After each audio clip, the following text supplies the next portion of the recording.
Northside Boys and Girls Club. Today we're going to be making our own bookmarks. So today I came into the art room and I just found some stuff that we'd all have at home too. So I have just a piece of paper here. I have some colored pencils. You can use whatever kind of coloring utensil you want.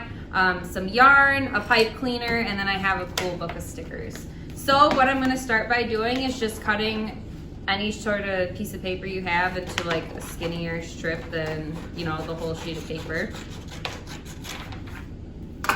And then after that, I'm just gonna start decorating. So on mine, I'm going to put Maggie's bookmark. And I'm gonna put bookmark, oh, my pencil broke. Use a different color. Bookmark. And then I'll make a bunch of cool stuff. So I'm going to just see there's some shark stickers. Choose some stickers. Here, this cool little bee.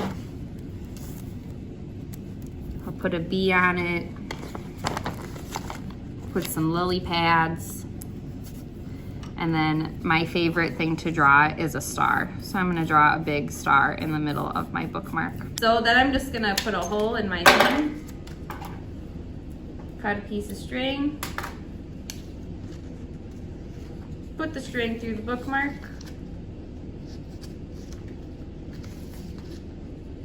and that was a very quick version of making your own bookmark.